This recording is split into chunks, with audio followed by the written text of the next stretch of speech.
Yo. It is 6:24 in the morning, and I'm here recording another 2J stock review, my friends. This time, we're going to go over Peloton.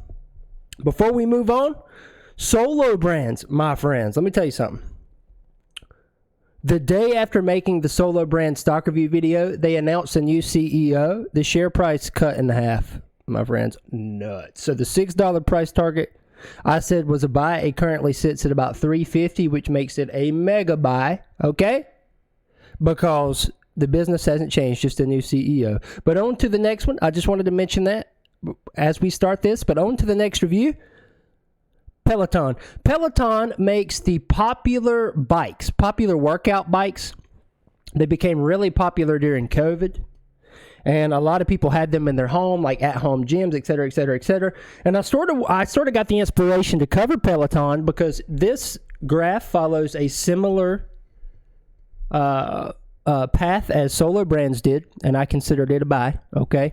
And also, Peloton's extremely, extremely popular. The bikes are really popular, although their popularity has died off some, which we're going to see here in a second. They're really popular nonetheless, and people love to use them. And so I thought it would be really cool to cover Peloton for the next stock review. So similar to Solo Brands, they had an IPO or initial public offering in 2020. Right around the COVID time, it was about $30 a share. It shot all the way up to about 150, 160. Obviously a massive return, right? But this was all hype, boys. This was all hype. That's why, finance, the stock market. I read a book once. I believe it's Peter Lynch. He was a really popular, successful trader here in North America, stock trader, between the 50s and the 2000s, I want to say. But he would always say in that book that investing 90% psychology, money management, investing, financial skills, 90% psychology, right? And as I followed the stock market and as I've worked in finance now for year number 6, this is certainly a fact. There is a lot of emotions. There is a lot of human hype that goes into the share price sometimes. And this is right here is completely reflective of that, right? I mean, from March of 2020 to January of 2021, they made that climb. As you can see, because it was all hype, there was no actual business to cover it. The stock market fell back off, and we're all the way back down to $6.50 a share. So as we scroll down, as I mentioned to you all, I started taking a look at these things first right here. Here is the performance review versus the S&P. 5-year, 3-year, 1-year, year-to-date. So year-to-date, it's actually performing a little better than the S&P, but the 3-year return and the 1-year return, much worse than the market overall or the S&P 500. The S&P 500 is an index that tracks the 500 largest companies in North America effectively. To go on here to the financial highlights, once again, I consider Peloton a sell still. I mean, if we take a look at the professional analyst targets, they have the highest at 20, the low at 3. Right now, we're currently sitting in the lower side of their targets. If you see their earnings, they have a history of missing earnings. So the stock market says that they expected Peloton to have negative 79 cents per share in earnings, and they actually, negative 46, and they actually had negative 79, so much worse. They've had a history of missing earnings. First big indicator that this is probably not a good buy at this point in time. The professional analysts, 25 cover this stock. 15, 16 of them consider this a hold.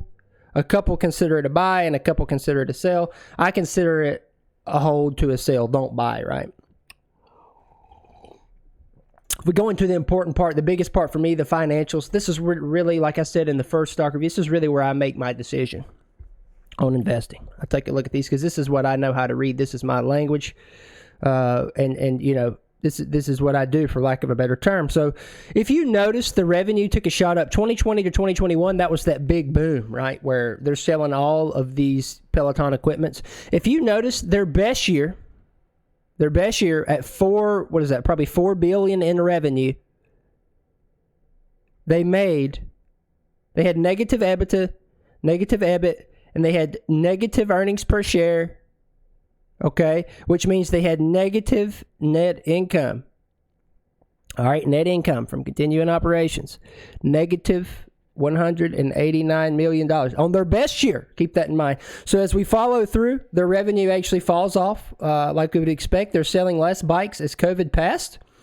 And one thing that I noticed was that as the revenue decreases, the SG&A or operating expenses stay relatively stable, right? So they're paying people the same amount of money that they have. They're spending the same amount or more on marketing that they always have. However, their revenue dropped by about $1.5 billion during that same period when all of that stays the same, right? And so the point that I'm making is that they're spending relatively around the same amount of money to get the revenue that they're getting. However, the revenue is not increasing, right? So that's not a recipe for success. You need that revenue increasing at a faster pace than the cost. You know, in this case, that's not happening. The costs are staying pretty stable at pretty high, okay? And the revenue's going down. So if you notice the operating income, which is a measure of the profitability of the core business, the operating business, negative every single year. Even in their best year, negative by $187 million. This year, negative $728.5 million. Sort of nuts, right? The big thing, earning per share, in their best year, okay? In their best year, they had a negative 64 cent earnings per share. So they lost money per share. I also found out this is not year to date. This is trailing 12 months. Sorry, folks. Sorry, I got to get my terminology right from the first video. But the earnings per share, negative, right? Negative. They're not making money. No matter how much money they make up here, they have yet to be able to turn that money into actual net income per share or earnings per share. And like I said, I really think it comes down mostly to the fact that their costs are staying relatively stable and their revenues going down. I mean, that makes up for most of the difference. I mean, most companies, if they're no longer getting the revenue that they need, they're going to have to start cutting costs. You know, my concern with Peloton is that they're not able to cut any more costs, which is why you see this stay pretty stable, even though the revenue goes down, which is a negative for the business overall. If we move on to the balance sheet, this is another big sale indicator in my world, right?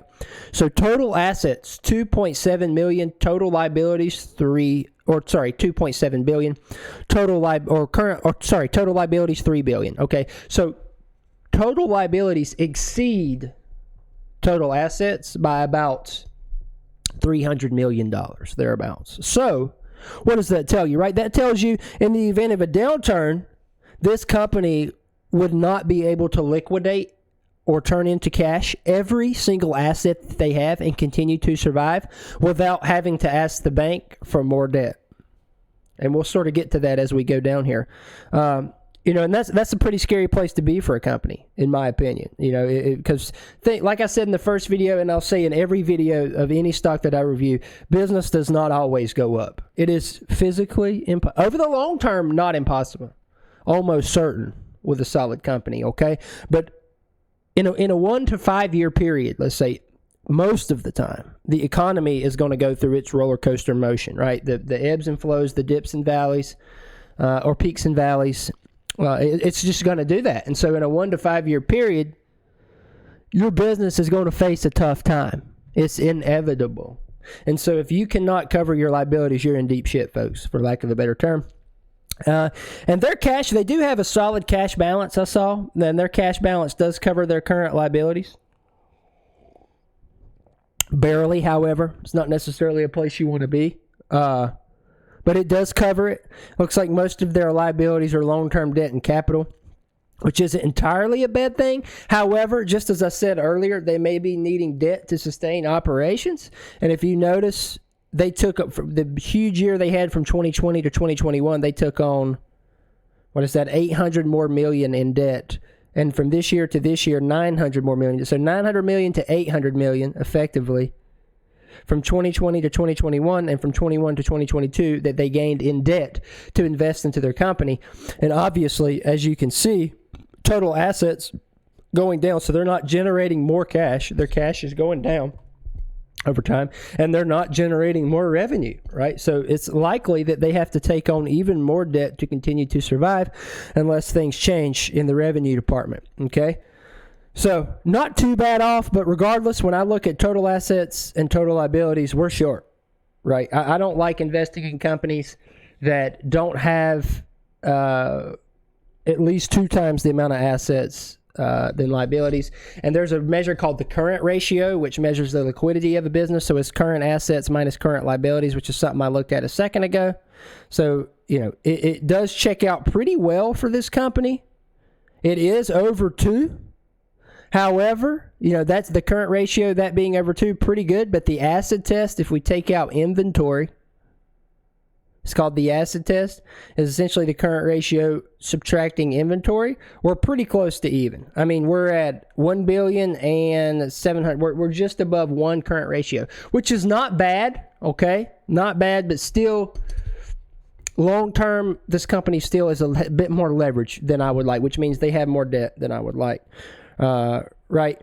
Their working capital, this is a big measure. Working capital effectively is the free money that they have, for lack of a better term, current assets minus current liabilities. That's going down over time. Okay, so that spread is decreasing, which means the amount of monies and capital that they have available to operate in the business going down over time. Even though, especially, I think from years 2022 and 23, revenue stayed relatively stable, and you see a big drop-off. I mean, that's pretty bad news for the business. If revenue stayed the same, you would assume that you would have similar results, or you should. Okay? Usually. Unless you're cutting more costs. Like, if you're cutting costs with the same amount of revenue, then your results could get better, but you definitely shouldn't be trying to gain costs with the same amount of revenue if at all possible, and that's what this company's doing. Pretty much a bad look, my friends, pretty much a bad look. But here you can say the net debt, total debt, and the net debt, those are rising over the years. That's something that I've been mentioning time and time again. Just a lot of leverage in this company. If we move on to the cash flow, this also huge red flag for investing right now anyways, and for I guess probably the short to intermediate term in this company. I'm more of a long-term guy. I would say if you were going to buy this company and hold it, I wouldn't buy this company above $2 a share. I would continue to see if this company will drop off based on poor performance. So if we look at the operating cash flow, this is essentially the cash flow generated from the company continuing to operate. If you notice, every single year so far is negative. Even on their very, very best year, it's negative from operations, which I thought was a poor sign. Okay? Investing cash flow negative. Financing cash flow is positive, but that's because we're gaining debt, right? When we ask debt from the bank or from an institution and they give it to us, that's a positive. That's an influx into our cash flow, and it's in the financing category. So if that's positive, okay, that means that they're taking on more debt most of the time, or an angel investor, something along those lines. If you notice over the time, cash position going down. About $400 million we've lost in cash from 22 to current date. So essentially in 1 year, we've burned through $400 million in cash. Where is that going? I'm not entirely sure, because they did not pay off any debt. Right? That's one of the things that I noticed. If you notice the interest paid right here, the interest paid is the interest that they're paying on debt over time. Check that out. $85.7 million. It's went from $1.3 million in 21, $1 million in 22 to $85.7 million in the last trailing 12 months. Okay, so they're taking on debt and paying a lot more interest than they ever have. And see, $9.7 million that they used to repay on debt. Okay, but they lost between 22 and 23. $400 million in cash. So they burned through $400 million in cash. Only 9.7 of that went to the repayment of the debt that they have. Okay? Let's sort of put things together. And last but not least, the free cash flow, total overall free cash flow, how much cash is being generated from the business in its entirety. Operations, investing, and financing activities, negative. Negative all the way across, right? Even in their best year. Okay, negative free cash flow. Negative Negative. So they've had they've not generated positive cash flow in 1, 2, 3 years, going on 4.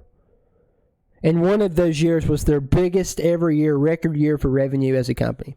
So all said and done, that is why I believe Peloton is a sell and at best a hold. If you currently have this in your portfolio, I mean, I'm a diamond hands investor, and I would recommend anyone who's watching me to be a diamond hands investor. So what that means is that if you buy a company at $10 a share and it falls all the way to 1, you still don't sell. Right? You still don't sell. As sort of complex as that is to understand, the stock market in the longer term, if the company continues to operate, you'll probably be able to sell at a better price than that. So right now, short intermediate term, this is a sell, at best a hold. I would wait. Like I said, if I were going to purchase this stock for the long term, I would try to purchase this stock at damn near $2 a share. Below 2 or right at 2. I have this on my watch list that I've named 2J's Reviews. Just so I can watch it. Maybe I venture into it myself at sub 2. But right here, I'd like to see this company's the share price may go down even more. But like I said, if you already own Peloton, if you're watching this video and you're a current owner of the stock, don't sell it. Right? Don't sell it. Let it fall all the way to 2, but still don't sell it.